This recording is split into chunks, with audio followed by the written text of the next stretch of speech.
히브리서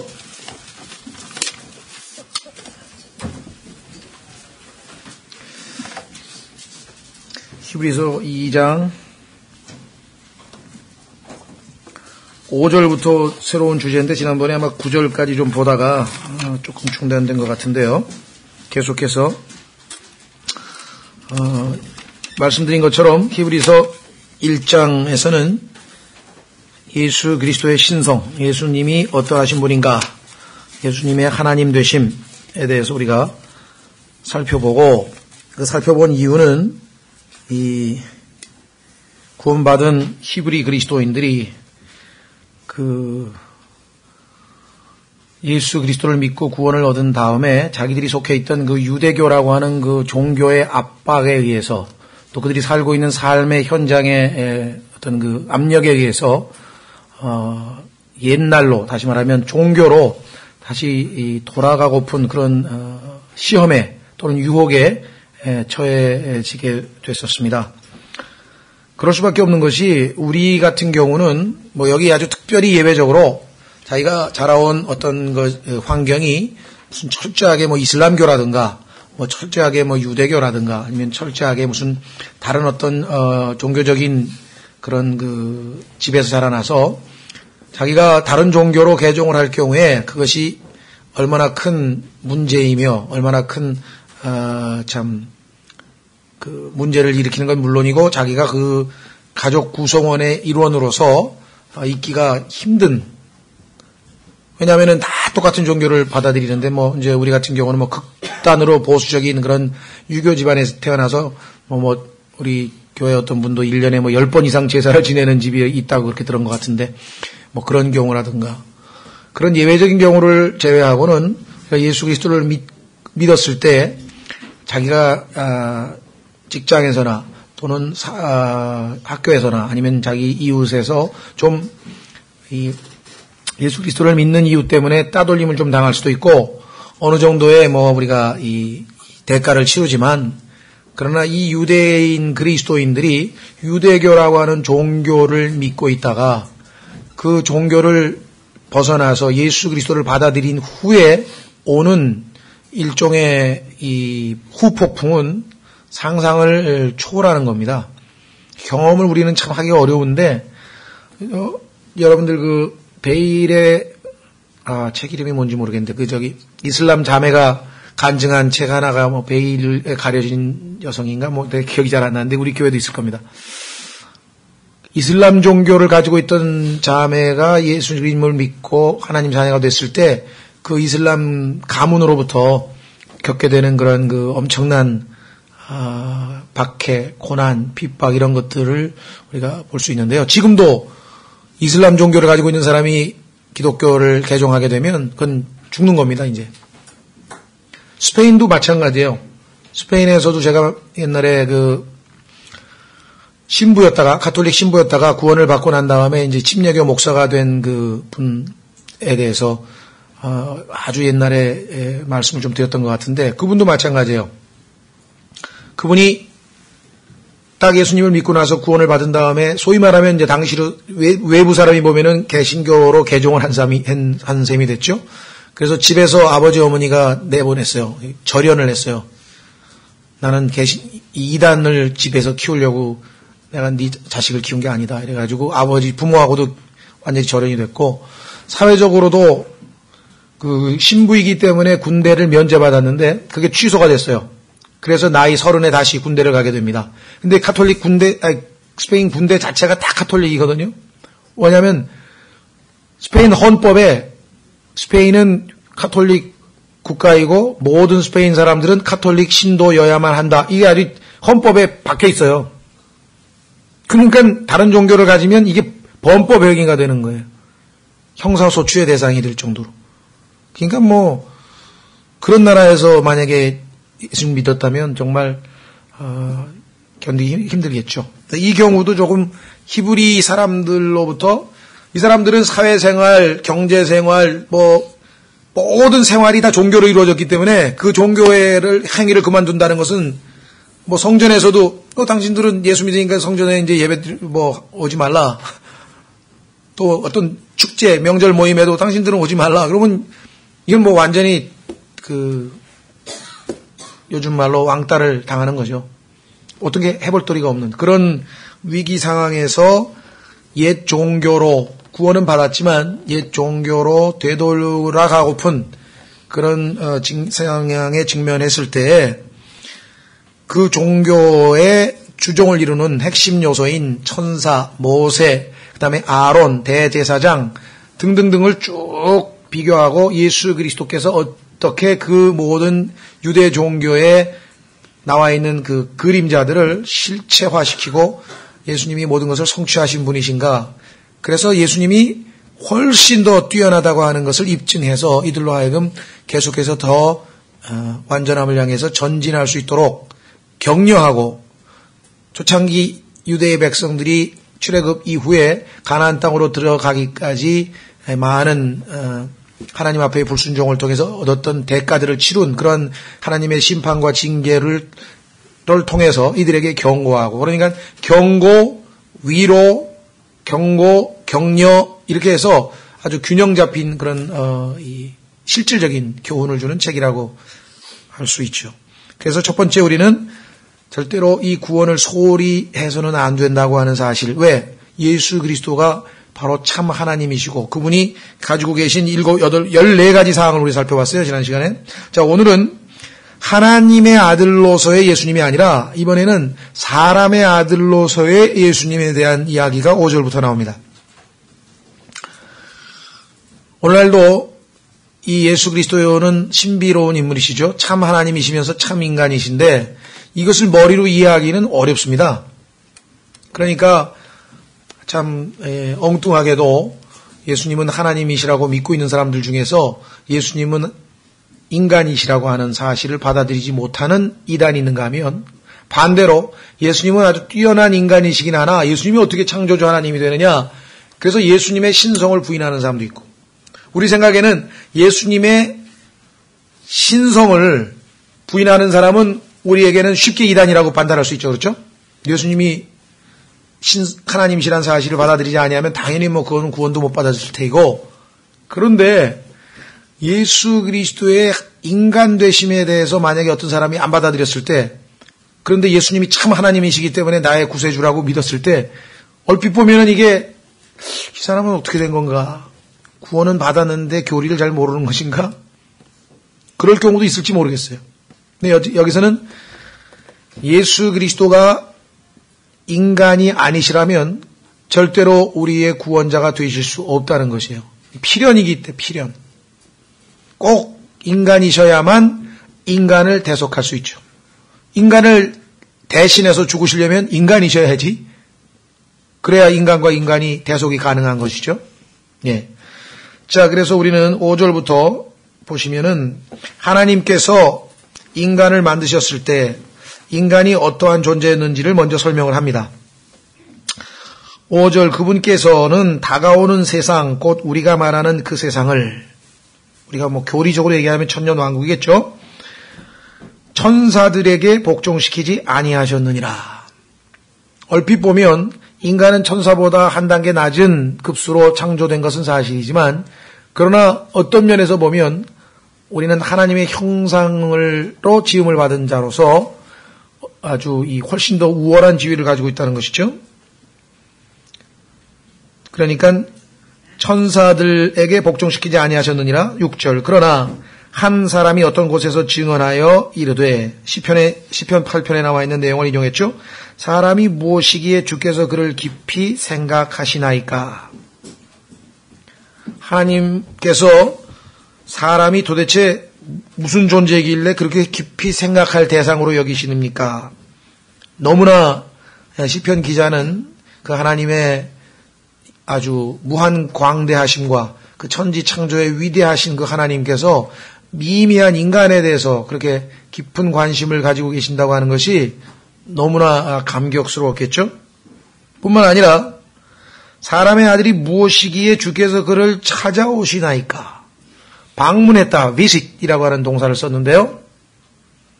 가끔 가다가 이 visit이라고 하는 visit, 방문한다고 하는 이 동사가 찾아온다라고 하는 동사인데, 좋은 뜻으로 쓰일 때가 있고 복을 주시기 위해서 찾아오시고 구원하시기 위해서 찾아오시고 그렇죠?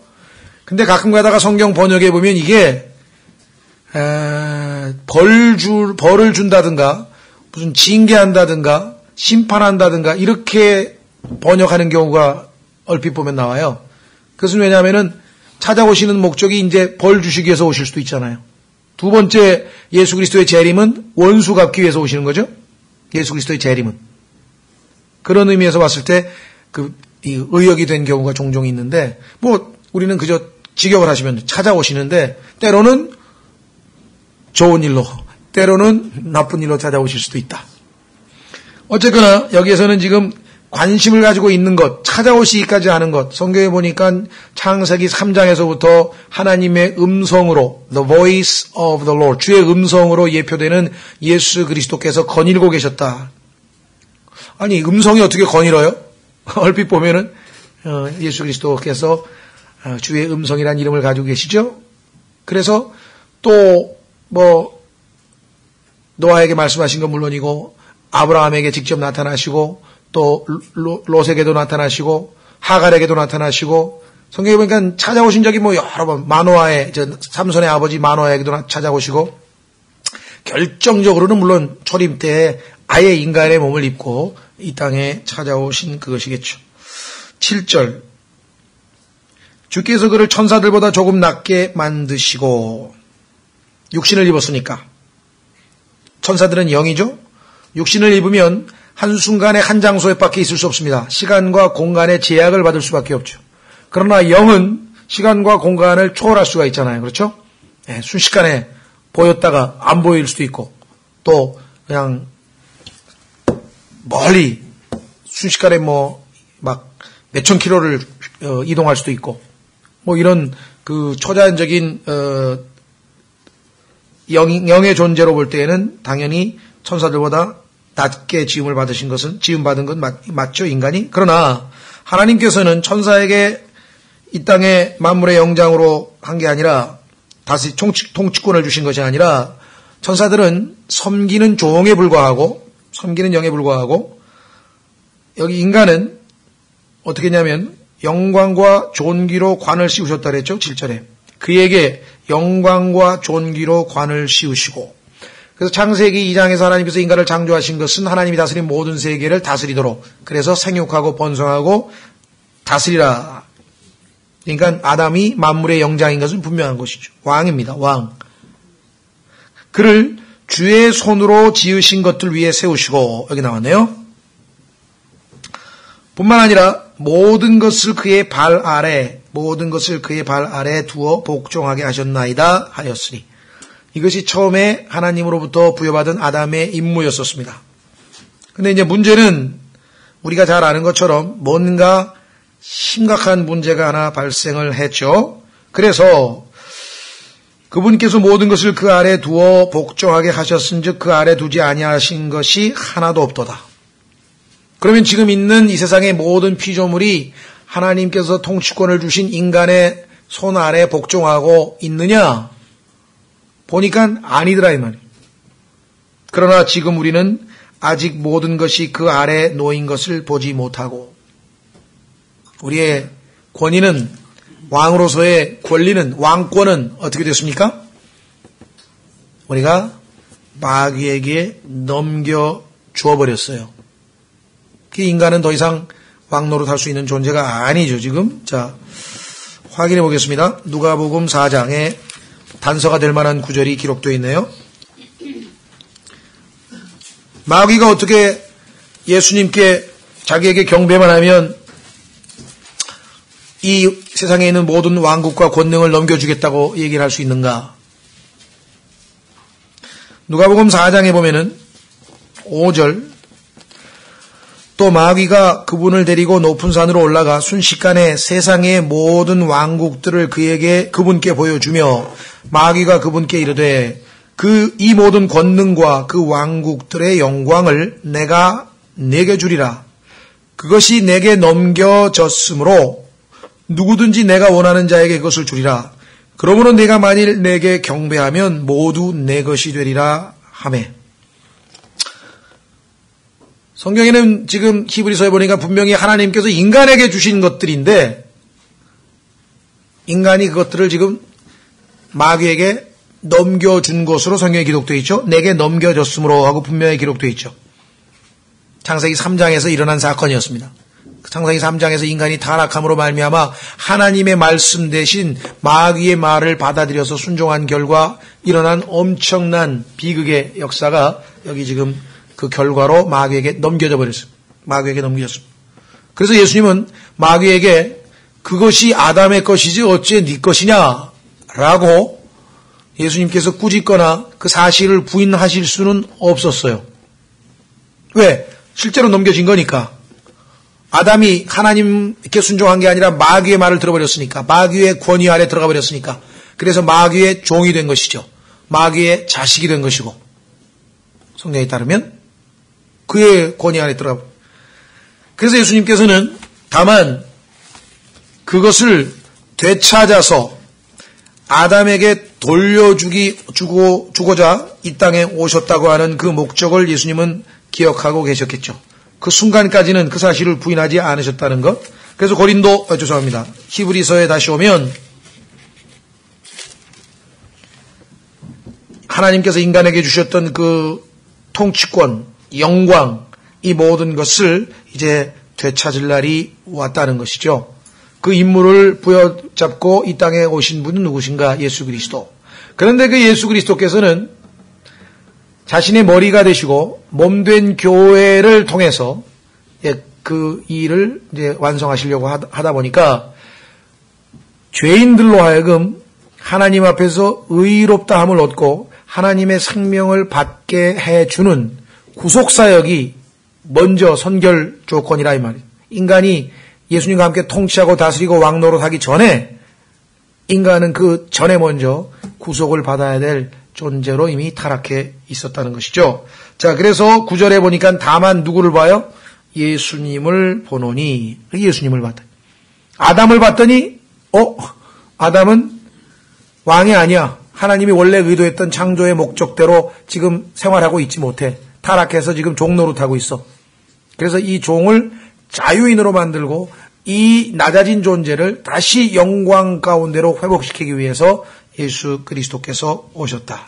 그러니까 구원이라고 하는 것이 단지 지옥에 가는 인간들, 죄인들 불쌍해서 십자가에서 죽으시고 그 죄인들 죄값 갚아주셔서 하늘나라로 그냥 데려가시려고 하는 그렇게 단순하게 한 가지만 알아서는 안 된다는 거죠.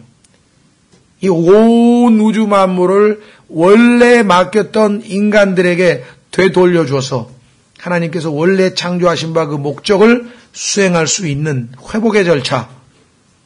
그래서 하나님은 다시 단지 인간만 지옥에서 건져낸 게 아니라 인간의 죄 때문에 저주받은 이 땅도 인간의 회복과 더불어 어떻게 됩니까? 다 회복되어질 것을 약속했죠. 로마서 8장으로 가면 바로 이것이 그리스도인들이 요즘 소위 말하면 생태계 문제, 요즘에 뭐 지구를 살리라, 뭐 생명의 누구죠? 김지아 시인인가? 생명 무슨 학문이라든가 생명 관련된 운동, 그 다음에 이제 지구를 살리는 운동, 또 요즘에 친환경 운동, 웰빙 운동, 소위 말하면 또 심지어는 더 적극적으로 나가면 자연을 우리 어머니로 삼자 이런 운동 있죠. 그래서 영어로는 그걸 대문자로 씁니다. Mother Nature. 어머니 자연이시여. 대지의 신이시여. 우리를 굽어 살피소서. 비를 내리시고 농사를 잘 짓게 해주소서. 이 다 지금 세상에 있는 모든 참 하나님을 모르는 사람이 하고 있는 거죠. 우리 조상들도 옛날에 보면은 비가 안 오면 왕이 그냥 또 기우제 지내고 다 똑같은 거예요. 자, 이와 같이 환경 문제에 대한 그리스도인의 답은 무엇인가? 바로 로마서 8장에 나와 있습니다. 보십시오. 뭐라고 되어 있나?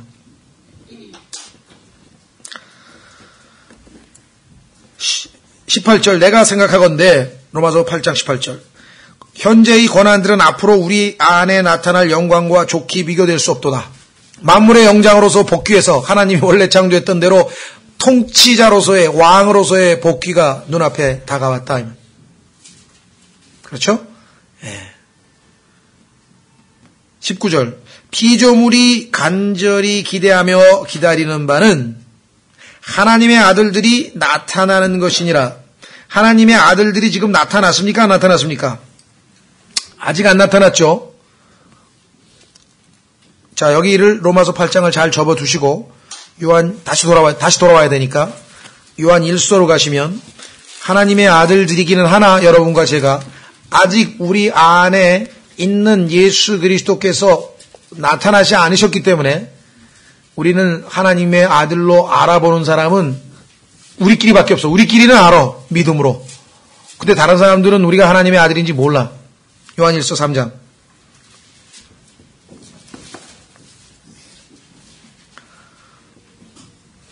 1절부터 보라 아버지께서 어떠한 사랑을 우리에게 베푸사 우리가 하나님의 아들들이라 불리게 하셨는가. 그런즉 세상이 우리를 알지 못함은 세상이 그분을 알지 못하였기 때문이라. 억울할 거 하나도 없죠. 왜? 예수님이 오셨어도 예수님이 하나님의 아들인지 다 못 알아봤어요. 그 안에 있는 하나님의 생명을 다 못 알아봤어요. 뭐 우리는 말할 것도 없겠죠. 사랑하는 자들아 이제 우리는 하나님의 아들들이니라. 그러나 우리의 신분은 하나님의 아들이에요. 지금 현재. 문제는 우리가 앞으로 어떻게 될지는 아직 나타나지 아니하였으되 우리 안에 계신 우리 안에 주어진 생명이 아까도 얘기한 것처럼 성장해서 이제 환하게 나타날 날이 온다 이거죠. 그분께서 나타나시면 우리가 그분과 같게 될 줄 아노니 이는 우리가 그분을 지금 계시는 그대로 볼 것이기 때문이라. 이제 주님과 같게 될 그날이 와요. 그날이 우리 안에 계신 하나님의 아들이 나타나시는 날이고 베드로 후서에서는 이것을 우리 안에 있는 샛별이 떠오르는 날이라. 우리 안에 계신 샛별 되시는 예수님이 떠오르는 날이라. 올라가죠? 휴거되면서. 그래 로마서 8장 다시 보세요. 이 땅에 있는 피조물, 우리 눈에 보이는 개, 산, 동물, 식물, 광물, 자연, 총칭해서 모든 피조물들, 모든 피조세계가 기다리는 것은 뭐냐면 하나님의 아들들이 나타나는 날이에요. 그날이 언제입니까? 하늘에 계신 예수님이 우리를 데리러 오시는 그날, 우리 안에 계신 예수님이 나타나신다 그랬죠. 그날이 되면 어떻게 됩니까? 왜 그날을 기다리고 있어요? 20절 피조물이 헛된 것에게 복종하게 된 것은 마귀가 왕노릇했죠. 아까 다 내 거라 그랬잖아요. 마귀가 이거 다 내 거니까 예수님한테 주겠다 그랬죠. 자진해서 된 것이 아니요. 자진해서 된 게 아니지. 왜 자진해서 된 게 아닙니까? 인간이 죄를 지어서 그 인간을 저주하심으로 인간에게 맡겨진 이 모든 피조세계도 다 저주하에 놓인 거 아닙니까? 그래서 여기 소망 중에 그것을 복종하게 하신 분으로 일한 것이니 인간이 예수 그리스도처럼 변화돼서 참 왕다운 모습으로 완전히 바뀌게 될 그날 그 소망 중에 계속 이 땅의 피조물들은 복종하고 있다. 21절 이는 피조물 자신도 썩음의 속박에서 해방되어 이 땅에 있는 모든 것들은 썩습니다. 냉장고에 넣어놔도요 양파도 한 20일 되니까 벌써 썩더라고요. 다 썩어. 놔두면 썩죠. 모든 건 새 거는 낡아지고 그죠? 다 썩음의 법칙. 그래서 썩음의 속박에서 해방돼요. 강물도 썩고 바닷물도 썩고 다 썩습니다. 하나님의 자녀들의 영광스러운 자유에 이를 것이기 때문이라. 그 썩음의 속박에서 그 마귀의 손에서 그 악한 자의 손에서 완전히 벗어나서 이제 영광스러운 자유에 이르러서 창세기 2장에서 참장에 타락되기 이전에 저주받기 이전에 그 놀라운 자연의 모습을 회복하면 얼마나 아름답겠어요. 노아의 홍수 이전에 창세기 2장에 하나님께서 원래 인간 아담에게 주었던 그 완벽한 에덴 동산과 같은 환경을 주시면 어떻게 되겠냐. 그러면 이 세상에서 매연도 없을 것이고 썩는 일도 없을 것이고 또 인간에게 어떤 그 어려움을 가져다 주는 거, 폭풍이 분다든가 아니면 지진이 일어난다든가 이런 것도 없을 것이고 자연이 우리에게 재앙을 가져다 주는 일은 없겠죠. 모든 것들을 다 완전히 회복하게 된다. 이것을 이루시기 위해서 예수 그리스도는 인간의 몸으로 오셨다는 것을 알아야 된다는 거죠. 단순히 그냥 죄인들 구하는 불쌍하다. 죄인 하늘나라로 보내야지.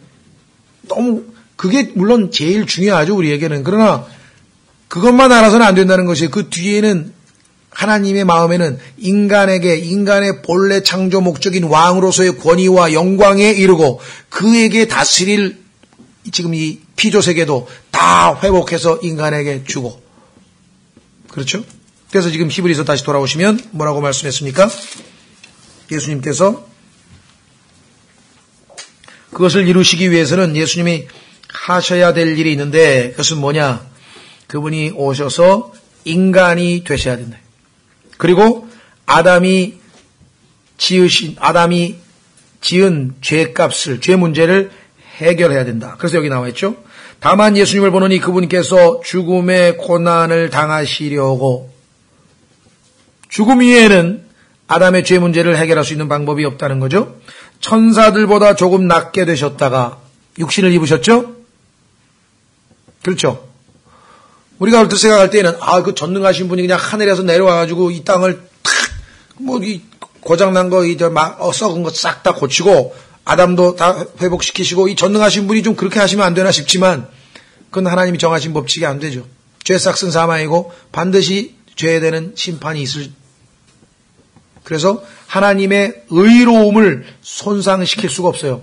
죄는 반드시 심판을 하셔야 되는 분이기 때문에 자신이 죄가 되셔서 대신 심판을 받을지라도 하나님께서는 그 길을, 그 원칙을 바꿀 수가 없다. 그래서 하나님은 두려우신 하나님. The terror of the Lord. 주의 두려우심은 바로 절대로 자신의 아들을 십자가에서 죽이실지라도 하나님의 의로움을 포기하실 수는 없다는 거죠. 아들 되시는 예수님은 그 하나님을 알고 그 하나님의 의로움이 손상되지 않기 위해서는 자신이 십자가에서 죽고 하나님의 의가 성취돼야 돼. 죄에 대해서는 심판이, 누군가가 심판을 받아야 돼. 인간이 심판을 받으면 영원한 지옥에서 더 이상 나올 기회가 없어. 그래서 예수님은 자신이 그 심판을 받기로 결정하신 것이죠. 이 간단한 것 같지만 어마어마한 고뇌, 예수님께서 십자가에서 달리시기 전에 겟세마네에서 그 하룻밤 동안에 생각했던, 고민했던 그 고민, 심히 고민이 되어 내가 죽을 지경이라고 하신 말이 그저 인간적으로 생각해서 죽음을 앞두시니까 예수님이 인간으로서 그래도 나약한 모습을 보이시는구나. 전혀 그게 아니에요. 예수님은 지금 하나님과 예수님 사이에는 단 한 번도 의견의 트러블이 생겨 본 적이 없어요. 단 한 번도 껄끄러운 적이 없어요. 완벽한 사랑과 완벽한 순종과 아버지. 그런데 그 아버지 앞에 자신은 아담의 신분으로 서서 하나님 앞에 죄인으로, 아니 죄 자체가 되어서 버림을 당하고 심판을 받으셔야 되는 것이에요. 나의 하나님 어찌하여 나를 버리셨나이까. 그 절규가 들리십니까?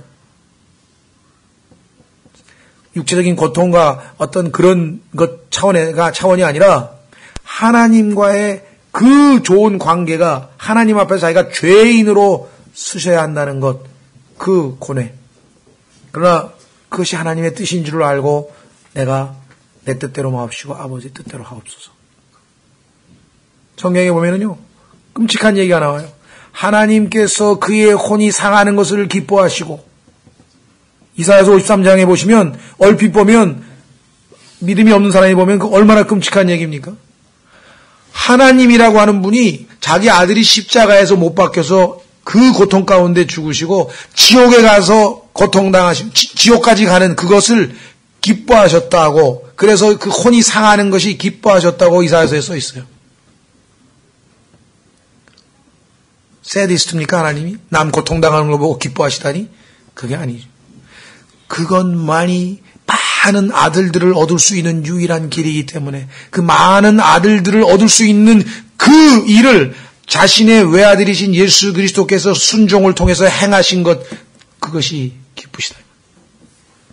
그래서 우리는 고난을 당하시려고 천사들보다 조금 낮게 되셨다가 부활과 승천으로 이제 영광과 존귀로 관을 쓰신 것을 하나님의 은혜로 말미암아, 쓰신 것은 하나님의 은혜로 말미암아 모든 사람을 위하여 죽음을 맛보려 하심이라. 모든 사람, 왜? 그 모든 사람이 다 누구 한 사람으로 요약됩니까? 아담 한 사람으로 인해서 모든 사람이 생겨난 거 아니에요? 인류가. 원래 아담에게 기대하셨던 바를 다시 기대하고 싶으신 마음. 그래서 조심하십시오. 칼빈주의는 이 한 구절로도 우리가 막아낼 수 있습니다. 특정 사람을 위해서 예수님께서 죽음을 맛보신 게 아니에요. 예수님의 보혈은 특정 사람만, 제한 속죄가 아니에요. Limited Atonement가 아니라 예수님은 무제한적인 속죄죠. 다만 그 속죄를 거부하고 받아들이지 않은 사람의 책임이지 일부만을 위해서 예수님이 죽으셨다? 칼빈주의는 굉장히 아주 비성경적이고 위험스럽죠. 그러나 모든 사람을 위하여 죽음을 맛보려 하십니다. 예수 그리스도께서 이처럼 인간이 되시지 않으셨다라고 한다면 하나님께서 여러분과 저를 지옥에서 건져내서 하늘나라로 보내실 수 없을 뿐만 아니라 우리의 본래의 영광을 되찾아 주실 수 없을 뿐만 아니라 이 땅에 있는 모든 피조 세계도 회복될 수 없을 뿐만 아니라 그래서 예수님은 고난과 죽음을 통해서 완전하게 되셨다. 여기 보십시오. 10절 자신을 위해 모든 것을 존재하게 하시며 하나님 아버지 또 자신으로 말미암아 모든 것을 존재하게 하시는 그분께서 하나님께서 많은 아들들을 영광으로 데려가시는 일에서 하나님의 미랄로 썩어 죽으시고 그 생명을 나누어 주시면 많은 아들들을 얻을 수 있죠. 그들의 구원의 대장을 고난들을 통해 완전하게 하심이 합당하도다. 여기서도 또 교리적으로 조심해야죠. 왜? 그러면 예수님은 불완전하신 분이신가? 이 말씀에 따르면 불완전하신 분이죠. 왜? 완전하게 만드셨다고 했으니까. 그럼 완전하게 되기 전에는 불완전하셨다는 소리네요. 그렇죠? 여기 나와 있는 것 보면은 예수님을 하나님께서 make perfect, 완전하게 만드셨다고 했으니까 그러면 예수님 완전하지 않으신 분이냐? 어떤 면에서 그런가? 그걸 우리가 알아야죠. 예수 그리스도는 도덕적인 면에서 완전하신 분이시죠. 모든 면에 있어서. 단 한 가지 완전하지 못하신 부분이 있다고 한다면은 인간의 몸을 입고 인간이 겪은 모든 고난을 겪어서 인간의 모든 체험을 직접 체득하고 체험하시지 않으신 채로 우리의 구원자와 대제사장이 되실 수는 없다. 이거예요. 사역을 위해서는 예수님은 이 완전의 길을 갈 수밖에 없었다는 거죠. 머리로 다 전능하신 분이니까 왜 모르겠어요. 그러나 예수님이 우리처럼 인간이 되셔서 배고프고, 그죠? 슬프고, 그래서 나사로가 죽었을 때 우셨죠? 피곤하고, 그래서 주무셨죠? 목마르고, 물 달라고 하셨죠? 다 화도 내시고, 다. 여기 성경에 보면은, 하여간 인간이 해야 될 그런 모든 것들을 다 체험하셨다는 거죠. 하나도 남김없이. 그뿐만 아니라, 아까 말씀드린 것처럼 인간이 본래의 왕권을 회복하도록 하기 위해서 예수님이 이 지상에 살면서 실제적으로 왕권 회복의 모습들을 조금씩 보여주신 사건들이 있죠. 예를 들면 여러분들 성경에 보면은 예수님께서 이런 경우가 있죠. 마태복음 17장에 보면은 베드로가 세금 내라 그러는데 어떡할까요? 그랬더니 예수님께서 어디 뭐라 그랬나요? 바닷가에 가서 공세 내라고 하니까 예수님께서 뭐라고 얘기했냐면은 바다에 가서 낚싯바늘을 던져 처음 올라오는 물고기를 잡으라. 그러면 돈 하나 나오니까 반세겔씩 넣고 나오고 위해서 세금 내라. 세금 내시죠? 여러분도 세금 내라고. 나 하나님의 아들이 왜 세금 내냐고. 그런 사람이 있어요. 그런데 여기에 우리가 주목할 것은 바로 물고기들이 예수님께서 시키니까 간 거예요. 지금 베드로가 낚시하러 가니까 그 베드로 낚싯바늘에 있는 거 물고 빨리 돈 줘라. 예수님 명령 안 받았으면 그 물고기가 신통력이 있어서 베드로가 지금 내 입에 있는 동전 가지러 오는구나 하고 찾아갔어요? 놀랍겠죠? 나중에 여러분과 제가 왕이 되면은 물고기 보고 잉어야 이리 와봐라. 그럼 잘못하면 이름 불러야지 다 올 수가 있어요. 이거마다 다 오면 곤란해. 예수님께서 일어나라 그러면 다 일어나요. 그냥 나사로야 일어나라니까 나사로 한 사람만 무덤에서 나왔지 일어나라 했다가 무덤 속에서 다 일어나면 곤란하니. 예? 물고기가 그것뿐이니까요. 또 새도 예수님이 말씀하신 것 보면은 닭이 울기 전에 내가 나를 안다는 것을 3번 부인하리라. 예수님이 언제 닭이 울지 다 알고 계시죠? 그 다음에 예수님께서 기도하실 때 광야에서 마귀의 시험을 받고 있을 때 성경에 보니까 짐승들이 예수님을 어떻게 한다 그랬습니까? 마가복음 1장에 보면은 마가복음 1장 12절에 보면 13절에 보면은 들짐승과 함께 계시더니 짐승들이 예수님과 함께 계셨다. 그 이외에 또 예수님께서는 나귀를 타고 들어갔는데 호산나 하고 입성하실 때 예루살렘 성으로 나귀는요 백과사전 찾아보세요. 아니면 무슨 자연책 찾아보세요. 이 세상에서 절대로 길들일 수 없는 존재의 들나귀. 근데 예수님 타니까 얌전하게 들어갔다. 그러니까 예수님은 단순히 이 땅에 와가지고 죄인들만 구속하러 오신 게 아니라 그 분이 가지고 계셨던 모든 계획들을 차곡차곡, 그래서 이 모든 하나님이 원래 아담에게 주셨던 모든 피조물에 대한 왕으로서의 권위를 행사하시면서 다 보여주셨죠. 병들 낫게 해주시는 것, 그 단순히 예수님만 기적을 행하신 게 아니라 그 왕이 가지고 있는 초자연적인 능력들이 다 원래 아담에게 주어진 그러한 것들임을 입증하는 모습을 보여주셨다. 그래서 예수 그리스도의 그 인간으로서의 죽으심이라고 하는 것이 그저 우리 죄인의 구속 한 가지만 가지고 계신 의미가 있는 것이 아니라 그 속에 담겨져 있는 모든 무궁무궁한 것. 오늘날 만약에 여러분들이 직장 생활에서 동료들이 요즘에 있잖아요. 그린 운동 하잖아요. 그린 피아도 있고 그린 해가지고 이 녹색 운동 많이 하고 환경연합도 하고 등등등등 해서 참 우리도 거기 참여하자고 설득할 때 여러분 뭐라고 답변하시겠어요? 그리스도인으로서 하나님은 환경운동에 요즘에 진행하고 있는 그 환경운동에 대해서 어떤 생각을 가지고 계신지 우리가 성경적인 답변을 가지고 있어야 이렇게 의미 있는 일에 왜 동참을 안 하냐 그러면 뭐라 그러겠어요? 하나님께서는 그거보다 훨씬 더 뛰어난 생태계 보존의 계획을 가지고 계신다. 근데 이거는 우리 인간들이 물론 내가 그걸 파괴하거나 또 그런 일에 참여하지 않고 잘 보존해서 최대한으로 우리가 이 땅에 사는 한 좋게 가꾸는 것을 난 찬성을 한다. 그러나 일단 나로서는 그것보다도 더 급한 일이 있기 때문에 그렇죠? 그 운동에는 그건 하나님께 맡기고 어차피 아무리 가꾸어도 어차피 불타버릴 것이고 어차피 썩을 것이고 어차피 다 망가질 것이에요.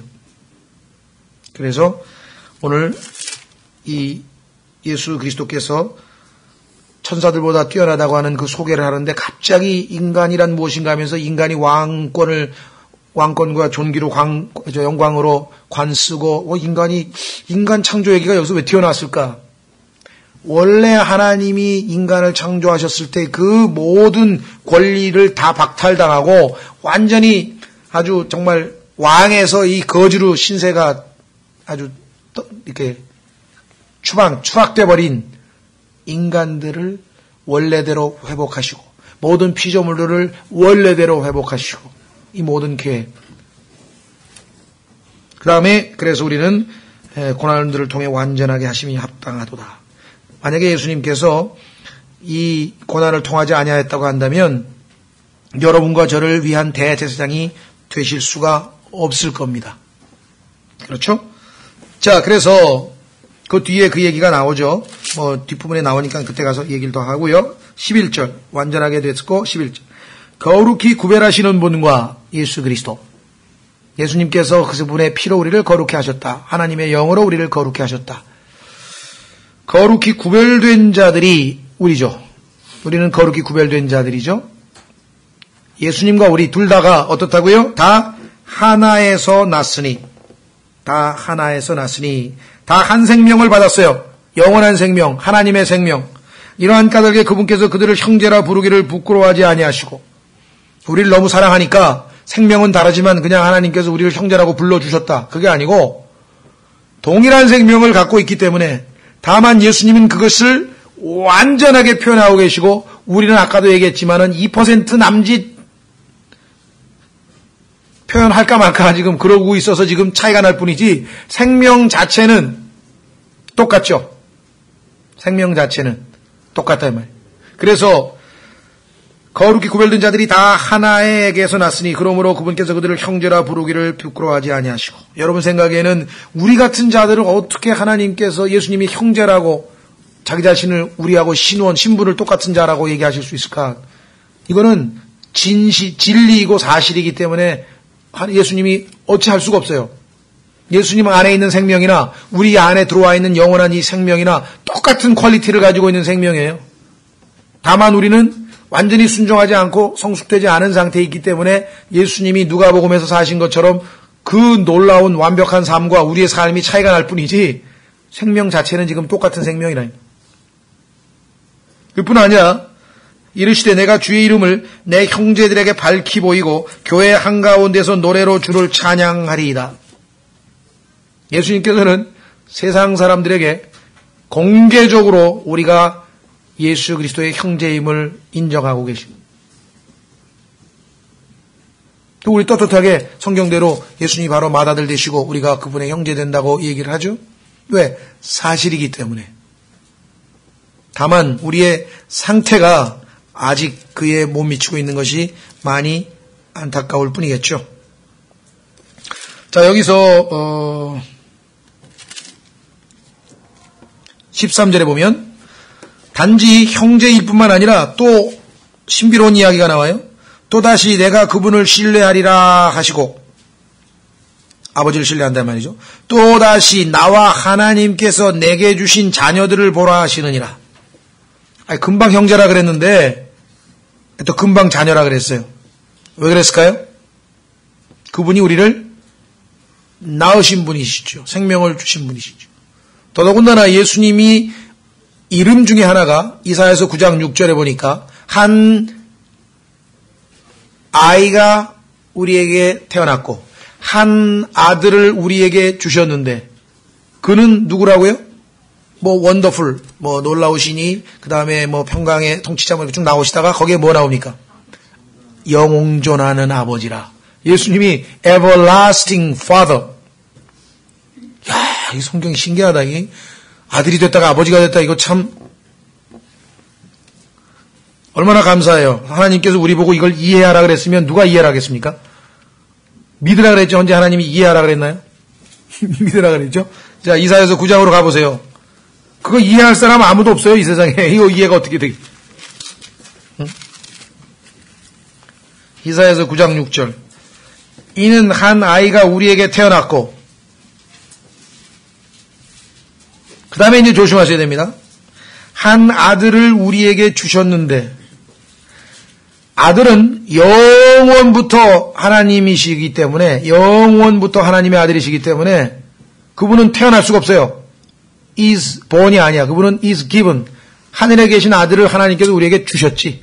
그래서 요한복음 3장 16절에 하나님께서 세상을 이처럼 사랑하사 독생자를 주셨다 그랬죠. 이 구분이 참 놀랍죠? 인간의 육체적인 면에서 볼 때는 태어나셨지만 그분은 원래 영원 전부터 계신 분이시다. 그런데 그의 어깨에는 뭐가 놓이고? 정권이 놓이고. 이분이 우리의 머리 되시니까 우리에게도 정권이 놓인 거죠. 그래서 우리가 통치하는 거예요. government.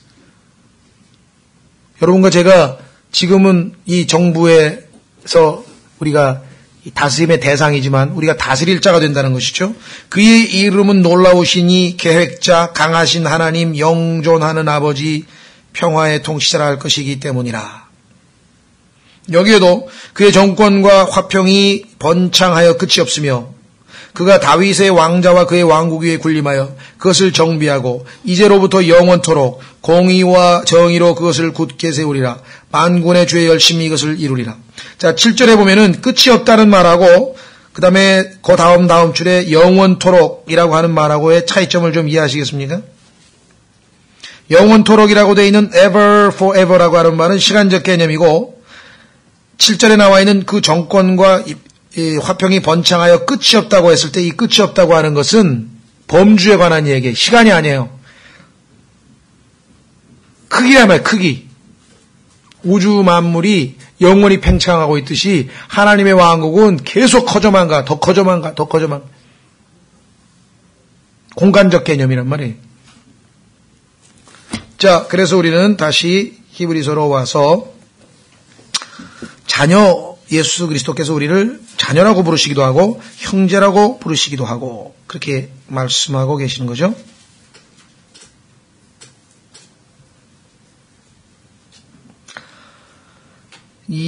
그다음에 14절서부터 그런즉 자녀들은 살과 피에 함께 참여한 자들이므로, 자, 우리 예수님의 자녀가 된 자들 원래 태어나면서부터 살과 피가 있었죠? 네, 육신을 입고 있었단 말이죠. 그래서 살과 피에 함께 참여한 자들이므로 그분도 마찬가지로 같은 것의 일부를 취하셨으니 인간이 되셨다 이 말이에요. 우리처럼. 이것은 그분께서 죽음을 통해 죽음의 권능을 가진 자 곧 마귀를 멸하시고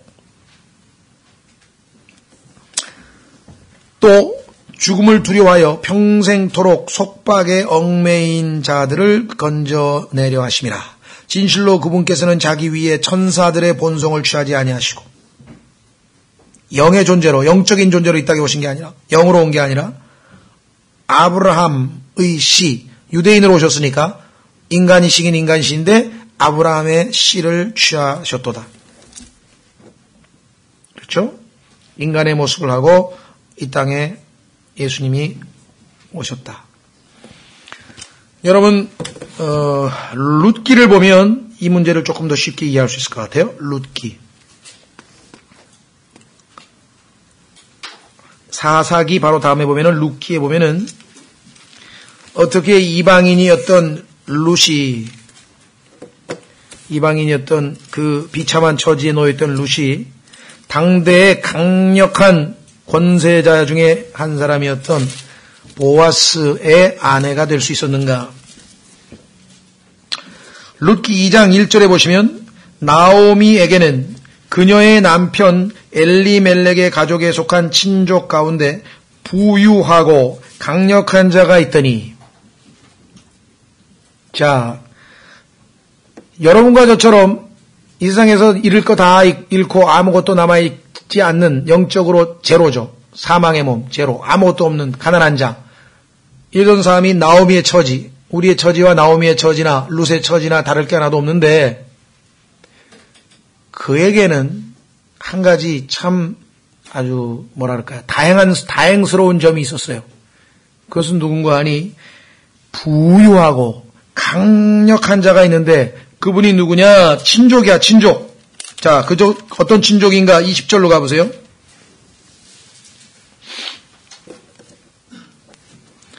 나오미가 자기 며느리에게 이르되 주께서 그에게 복 주시기를 원하노라. 그가 산 자와 죽은 자에게 친절 베푸기를 그치지 아니하였도다. 보아스의 모습에서 우리는 예수 그리스도를 보는 거죠. 하고 나오미가 그녀에게 이르되 그 사람은 우리의 가까운 친척이요 우리의 가까운 친척 중 하나이니라 하니. 자, 룻이 보아스로부터 친절 베품을 받고 도움을 받고 궁극적으로는 그의 아내가 돼서 그의 보살핌 아래에서 영원토록 행복하게 살았다. 그 모든 것이 가능하게 된 것은 딱 한 가지 이유 때문이에요. 가까운 친족이다. 그런데 그 친족은 부유하고 강력한 사람이야. 그리고 사랑이 많은 사람이야. 은혜스러운 사람이야. 비록 이 땅에서 마귀의 종노릇하고 죄의 종노릇하고 이리 치고 저리 치고 정말 비참한 존재들이 인간이지만 그러나 그 인간에게는 가까운 친족이 하나 있다. 부유하고 강력하고 능력 있고 사랑이 많고 은혜가 넘치고 고상하고 altogether lovely 하신 그분이 우리의 친족을 자처하셨다. 인간이 되신 거예요 지금. 아브라함의 씨를 입고 와서 이 불쌍한 사람 내가 돕겠다. 내가 그를 대신해서 죽고 내가 그를 대신해서 그의 모든 필요를 채우고, 예? 그 이유 하나, 우리의 가까운 친족이 되시기 위해서 예수님은 죽으신 거다 이 말이에요. 왜? 우리 자녀들이 살과 피를 가지고 있는 존재니까 우리의 친족이 되려면 어떻게 돼요? 예수님도 살과 피를 입은 존재로 이 땅에 와야 우리의 친족 노릇을 하지. 영광스러운 하나님처럼 그냥 막 영광스러운 모습으로 와가지고 예수님을 3년 반 동안 따라다녔던 요한이 예수님을 보자마자 기절을 할 정도로 그렇게 막 위엄을 갖추고 나타나시면 어떻게 우리 친족이 되시냐 이 말이에요. 예수님이. 그렇죠? 그래서 히브리서 2장 14절에 자녀들은 살과 피에 참여한 자들이므로 그분도 마찬가지로 같은 것의 일부를 취하였으니 이것은 그분께서 죽음을 통해 죽음의 권능을 가진 자 곧 마귀를 멸하시고 하나님의 지혜 참 놀랍죠. 죽음을 통해 죽음의 권능을 가진 자 마귀를 멸하시고 마귀가 가지고 있는 그 무기 하나가 사망이야. 사망 권세야. 그게 북한으로 치면 핵무기. 뭐 좀 여러 개 가지고 있다 그러죠. 한 개 달랑 가지고 있다고 생각해 보세요. 근데 그 한 개 달랑을 써버리게 만들었어. 쓰고 나니까 이제 뭐예요? 완전 종이 호랑이가 된 거 아니에요. 마귀가 그 꼴이 된 거예요. 자기가 가지고 있는 사망 권세를 하나 가지고 있었는데 예수님한테 그걸 써먹어 버렸어. 그러니까 이제 뭐예요 이제? 완전 종이 호랑이가 된 거예요. 그래서 여기는 어떻게 돼? 죽음의 권능을 가진 자 마귀를 멸하시는 방법인데 하나님께서는 죽음을 통해 이게 하나님께서 던지신 미끼죠. 그래서 욥기에 보면은 마귀가 하나님의 지혜에 당한 거예요. 욥기 한번 보세요. 이 욥기가 읽으면은 하나님께서 이게 무슨 말씀인가?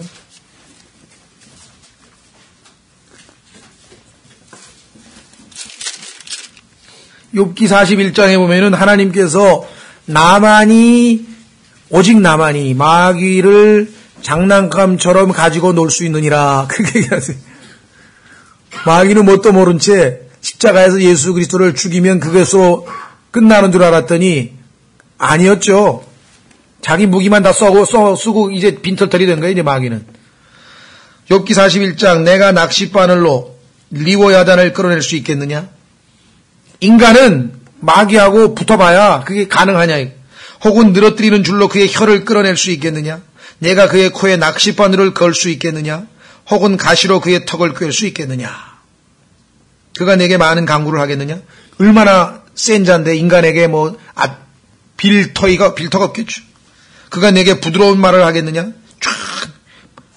8절에 내 손을 그에게 대어본 뒤에 싸움을 기억하고 다시는 그리하지 말라. 보라 그에 대한 소망은 헛되나니. 인간하고 마귀하고는요. 이미 인간은 창세기 3장에서 마귀에게 패퇴해서 완전히 지금 마귀의 종노릇 하에 마귀의 속박하에 놓여 있는 자죠. 근데 예수님이 오셔서 하나님의 지혜로 미끼를 던져서 마귀로 하여금 낚싯바늘에 물고기잖아요, 용도. 그냥 하나님은 한마디로 어마어마하신 분이세요. 그러니까 정말 든든한 우리가 백을 가지고 있는 거죠. 조금도 어디 가서 꿀릴 게 없는 거예요. 당당. 그러니까 바울은 총독 앞에 가서 의와 절제와 심판에 대해서 당당하게 복음을 전했더니 아니 지금 죄인은 앞에 있고 심판자인 총독은 앞에 있는데 복음을 듣더니 부들부들 떨더라고 성경에 나왔어요. 하나님의 권위를 보셨어요? 말씀의 권위를? 여러분과 제가 우리의 입에서 하나님의 말씀의 권위를 내세우면 사장님도 부장님도 그렇게 함부로 못 대한다고. 올 거 하나도 없다고. 그 대신 공손하게 내가 하나님의 아들인데 당신 인간 부장밖에 더 돼? 나는 왕이야. 이렇게 못 알아들으니까 지혜롭게 공손하게 하는데 이 말을 함부로 할 수가 없네. 왜? 하나님의 말씀을 했으니까 너희가 말하되 하나님이 말씀하시는 것처럼 하라. 성경이. 그래서 여기 보시면 15절 또 죽음을 두려워하여 평생토록 속박에 얽매인 자들을 건져내려 하십니다. 자, 여기서 중요합니다. 죽음이라고 하는 단어는 단순한 우리가 죽는 동사적인 얘기를 하는 게 아니에요. 살아있다가 죽는다 그게 얘기하는 게 아니라 사망의 권세를 얘기하는 거예요. 자, 한 구절 찾습니다. 5장. 히브리서 5장에 가면은 오해하시는 분들이 계세요. 히브리서 5장 7절. 그분께서는 친히 육체로 거하는 동안에 자기를 사망으로부터 능히 구원하실 분에게 강렬한 부르짖음과 눈물로 기도와 간구를 드리셨고 친히 두려워하셨으므로 하나님께서 들으셨느니라. 자, 여기서 사망으로부터 능히 구원하실 분이라고 그랬고, 친히 두려워했다 그랬으니까 예수님께서 십자가에 달리시는 그 죽음을 두려워하신 것처럼 지금 오해하고 계신 분들이 계시고, 그렇게 되면 예수님이 기도했으니까 응답 받으셨으면 예수님이 안 죽으셨어야 될 거 아니에요. 전혀 그 얘기가 아니에요. 예수님은 십자가에 달려서 죽는 그거를 두려워한 것이 아니라 마귀가 가지고 있는 사망의 권세, 그렇죠?